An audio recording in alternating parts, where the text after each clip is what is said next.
সদৌ অসম ছাত্ৰ সন্থাৰ আহ্বান মৰ্মে আজি আমি দুলীয়াজান আঞ্চলিক ছাত্ৰ সন্থাই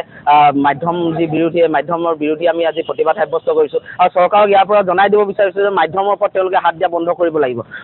মাধ্যম আন্দোলনৰ লগত জড়িত হৈ আচলতে বহুকেইজন শ্বহীদ হৈ গৈছে আৰু এই শ্বহীদসকলক অৱমাননা কৰি আচলতে তেওঁলোকে ষষ্ঠ শ্ৰেণীৰ পৰা ইতিমধ্যে তেওঁলোকে বিজ্ঞান আৰু অংক বিষয়টো ইংৰাজী মাধ্যমত তেওঁলোকে পৰিচালিত কৰিব বিচাৰিছে গতিকে তেনেধৰণৰ কাম কাজসমূহৰ পৰা তেওঁলোক বিৰত থাকিব লাগিব এটা জাতি জীয়াই থাকিবলৈ হ'লে আচলতে মাধ্যম ভাষা আচলতে থাকিব লাগিব গতিকে এনেধৰণৰ কাম কাজসমূহৰ পৰা চৰকাৰক বিৰত থাকিবলৈ আহ্বান জনাইছোঁ মাধ্যমৰ ওপৰত তেওঁলোকে হাত দিয়া বন্ধ কৰিবলৈ আমি আহ্বান জনাইছোঁ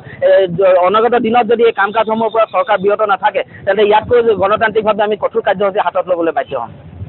হয় আজি সদৌ অসম ছাত্ৰ সন্থাৰ আহ্বান মৰ্মে আজি দুলীয়াজান আঞ্চলিক ছাত্ৰ সন্থাই অসমীয়া মাধ্যম বিৰোধী আজি আমি প্ৰতিবাদ সাব্যস্ত কৰিছোঁ আৰু এই চৰকাৰখনক আচলতে বাৰম্বাৰ আমি কৈ আছোঁ যে মাধ্যমৰ ওপৰত হাত দিয়া বন্ধ কৰিব লাগিব এই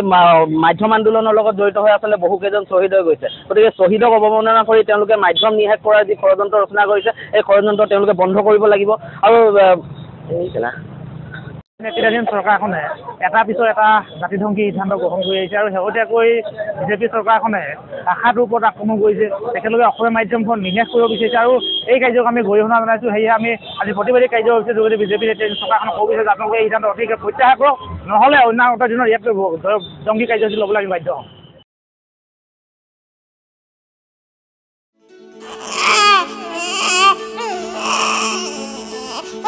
অভিনন্দন আপোনাৰ এজনী ছোৱালী জন্ম হৈছে